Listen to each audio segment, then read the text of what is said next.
Hello, Caleb. Hello, Lucy. And hello, Conrad. I never know how many, if any, or all of you are watching these Papa videos, but you all are welcome, and I am enjoying telling you these stories. And, we finished a nice trilogy from the Fantastic Four. And so now I'm going to switch back to the Avengers. And so Hawkeye and Captain America are on hand to listen to this story that they play a part in. And so we're going to read a story with a new supervillain, and he's called the Living Laser. Do you know what a laser is? It's a very powerful light ray, and we often use very mild lasers as pointers and as lights, but lasers can also be very powerful disintegrating rays, and that's what we're talking about here. So the living laser has laser rays coming out of his wrists. All right, and so the producers of this magazine say they're introducing one of the most deadly super foes in the annals of Marveldom. And so let's see what happens when the Avengers face off with this new guy. All right, the Mighty Avengers, the Living Laser. The editor says, see the man in the strange costume? He is a bad man. He is robbing a bank. He is called the Laser.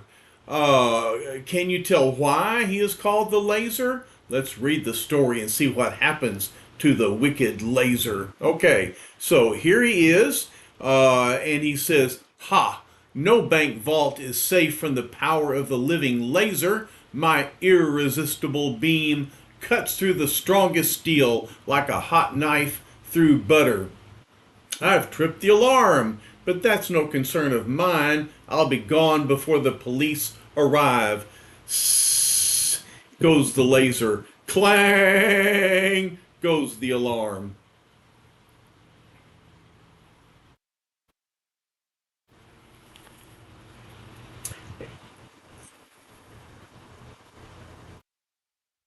And what? Come on. And while the alarm is going clang, the police sirens going roar.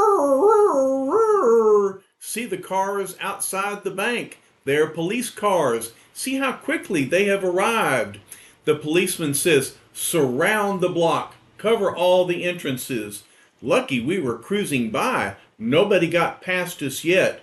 Whoever is in there, he won't get away. There's no way out except past us. This is the police. Come out with your hands up.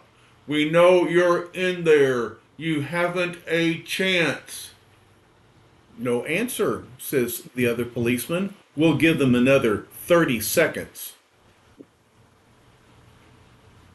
Well, we're not going to count them out. Let's skip over those 30 seconds. And then we'll break in. Let's go. Thock. Grab your guns. They may be armed. He has no idea. Empty, but I don't get it. They've got to be here. They couldn't have escaped. Keep looking. They may be hiding somewhere. We know something triggered that alarm.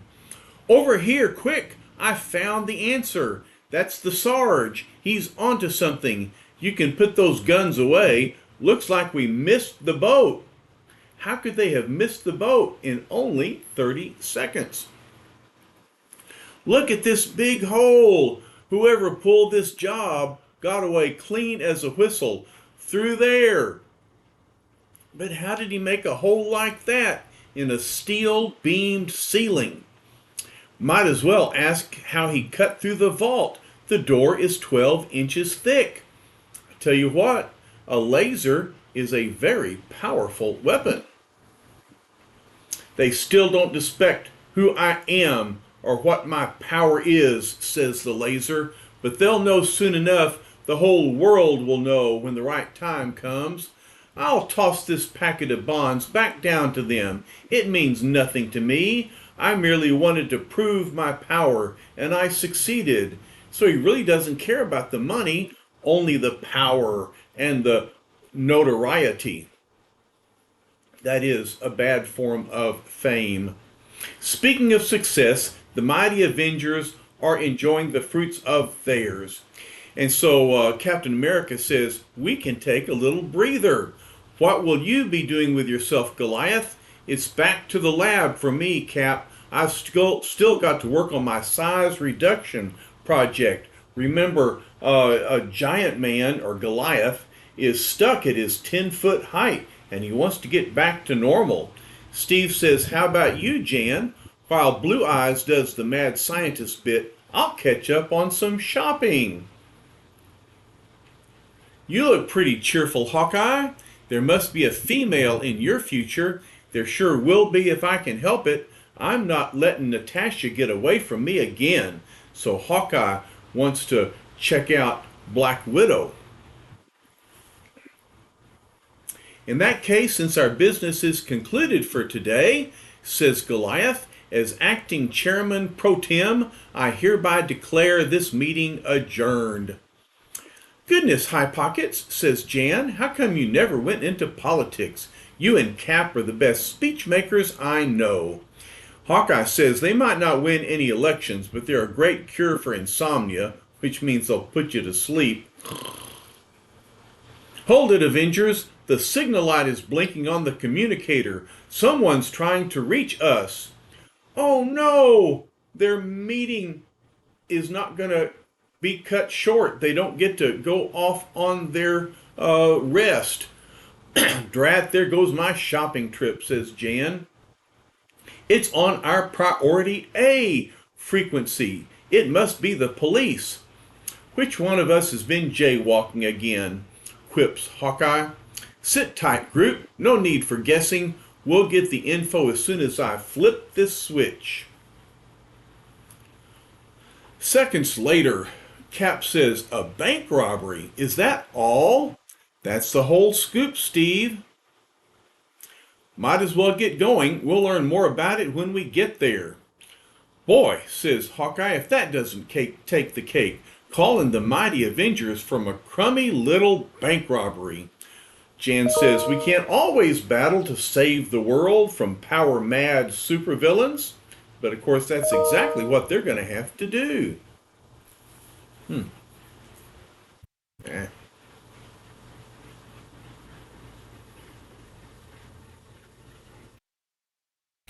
But we somehow suspect that our garrulous little group may find a far more dangerous menace awaiting them than they think.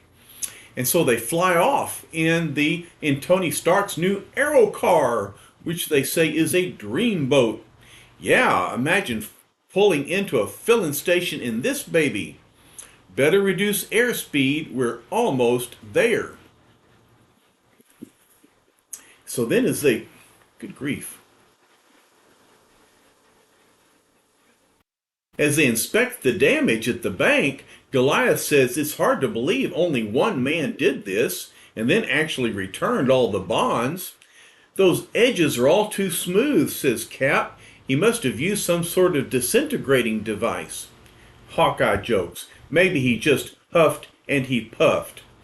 And then the Wasp says, I'll become normal-sized again. I can't find a thing. Minutes later, this female says, why, Janet Van Dyne, I haven't seen you since your coming out party. I beg your pardon. Oh, Lucy Barton. What a wonderful surprise. And so, Janet Van Dyne and Lucy Barton are old friends. Then after a few rounds of the usual female questions and answers, Jan says, and you're engaged to be married? How thrilling. Actually, Lucy says, my fiance's father is the president of this bank. Oh, but is it, Lucy? What's wrong? Well, Lucy, this character has your same name, so I'll be calling out your name quite often here. I just saw my ex-boyfriend, Arthur Parks. When I broke up with him, he took it terribly hard. Sometimes he frightens me. And there he is. And Janet agrees. He's a very intense-looking young man. What does he do? He's a research physicist. Science is his whole life. I'd never seen him angry before, but when I told him we were through, he accused me of choosing my fiancée because of his money. Jan, did you see the way he looked at you? Oh, it must have been your imagination. But we know that it wasn't Lucy Barton's imagination, don't we? And here is a close-up of Arthur Parks. He's thinking, that girl, this has never happened to me before. One look at her, and it was as though Lucy no longer existed. She's the Wasp. I recognized her on sight. I've got to meet her somehow. And so Arthur Parks is now infatuated with Janet Van Dyne, the Wasp. And this is going to play an important role in the story. And now that our little cast of characters has been painlessly presented, what say we rejoin the departing Avengers? And so as they fly away, they say, a bank robbery with no clues. That's a new one on me. Too bad we weren't called to the scene sooner.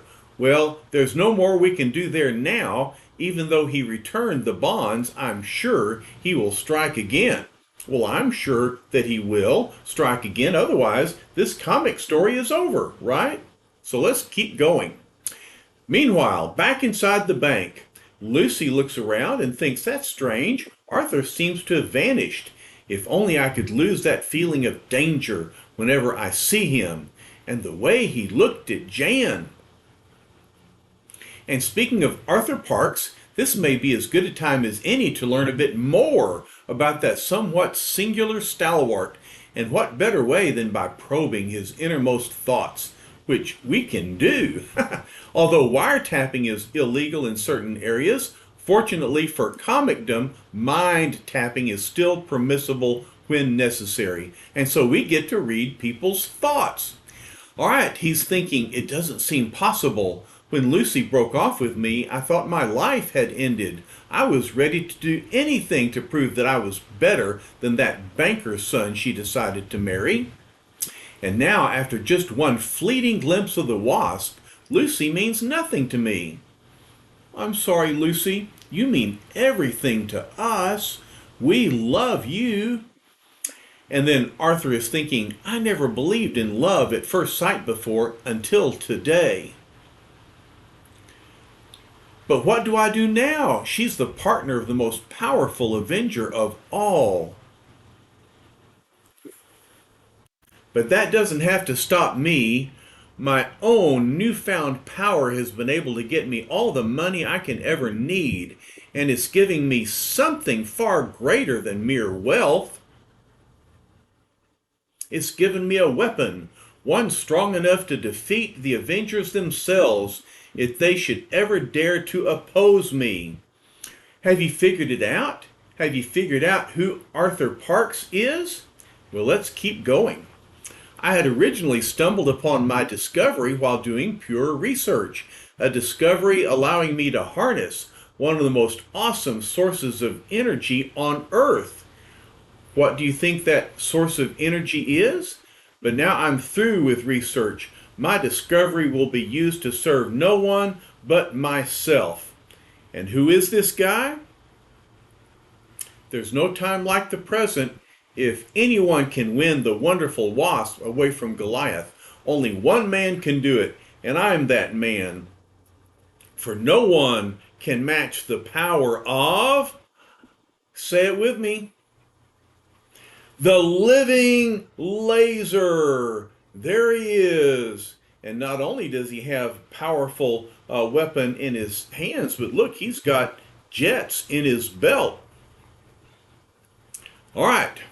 Now that mind tapping time is over, let's return to Avengers HQ, where we can listen to words. Captain America says we might as well resume training while we're waiting for our next call to action. A little exercise will do us all some good, says Goliath.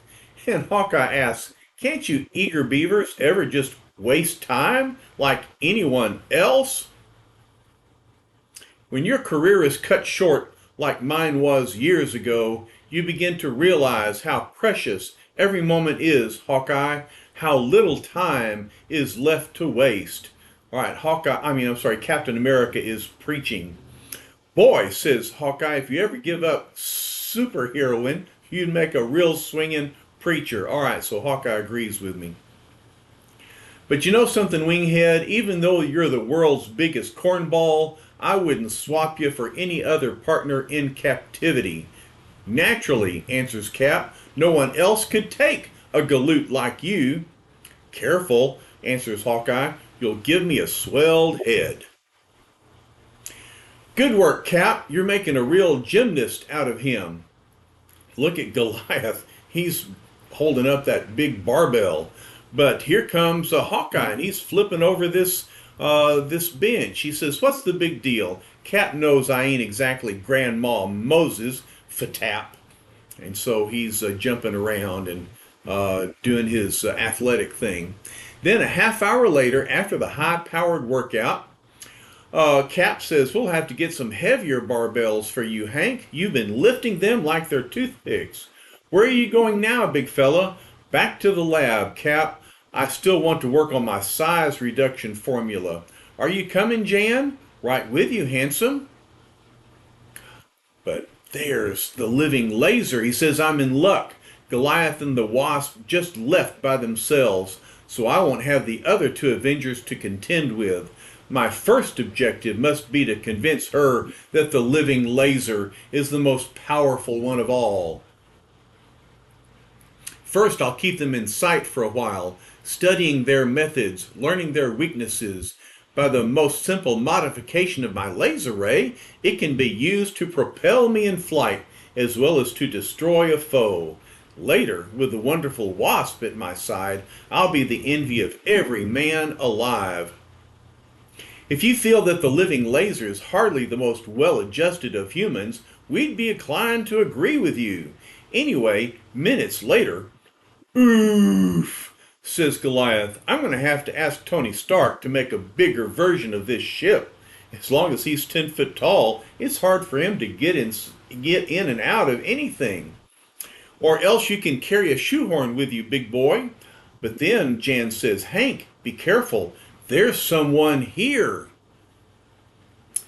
"If there is, little lady, then I suggest that he's the one to be careful. All right, mister, stand fast. Don't make a move. Say, wait a minute. You're no menacing intruder." Whew. I'm glad you realize that, because when it comes to fighting giants, I'm a real washout. Who is this? It's Bill Foster. And Jan realizes that. "Hank, look who it is."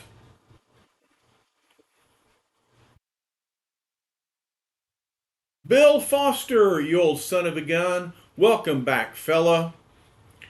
"Yow," says Bill. "Look out for my ribs, big man. I'm not carrying any spare ribs." And Jan says, "Hank has been looking for you everywhere."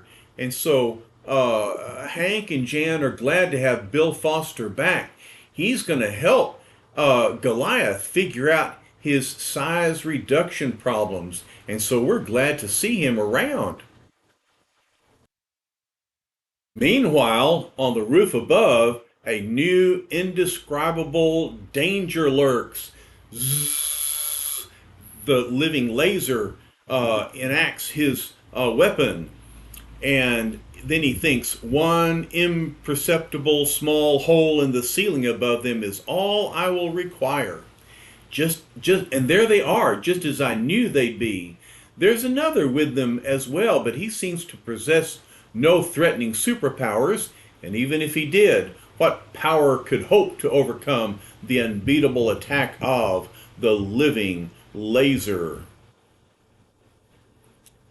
Bill goes on to say, "Hank, I've been studying the notes you prepared about molecular cell transformation, and I think you've hit upon the answer to your size-changing problem." "I thought so too, Bill," answers Hank. "All that's needed is a test. That's why I haven't been too concerned about my 12-foot size lately. Of course, it'll require a monumental amount of preparation to make certain the test is safe." And so then Hank says, Jan, honey, this may prove somewhat boring to you, so if you've anything else you'd rather do. Very well, gentlemen, answers Jan. I don't have to be hit on the head to know when you'd rather be waspless. Thank goodness a girl can always visit her hairdresser. All right, so Jan is off to get her hair fixed. Papa needs to have his hair fixed too. Which one, though? Perfect, exclaims the laser. I couldn't have planned it better myself. By the time she returns, Goliath will be vanquished, and the living laser alone shall greet her. Thus, a few moments later, Bill calls out, Hank, that strange hissing sound. Do you hear it? Zzz. Yes, answers Hank. At first I thought it was a leak in our oxygen tank, but now, Bill says, it's coming from the ceiling. Look, up there. Can you see it? There he is, above us, someone in a crazy costume. Hank, if I didn't know better, I think he's using a laser ray. No, there can't be any doubt. It is a deadly laser. Who is he, Doc? What does it mean? I never saw him before, Bill, but one thing's for sure, he's not here to do us any good. Do not be alarmed, gentlemen. Actually, I think they should be alarmed. Allow me to introduce myself. My real name is of little importance. You may call me the living laser. And then Hank thinks, if that is a laser beam he's using, we're up against the deadliest menace imaginable. And so, now that the living laser is attacking Goliath and Bill Foster, it's time for us to wrap up this episode of the Avengers versus the living laser. And we'll take a break and resume our story in our next episode. All right, hang on. We've got more story to tell. Love y'all. We'll see you later. Bye-bye.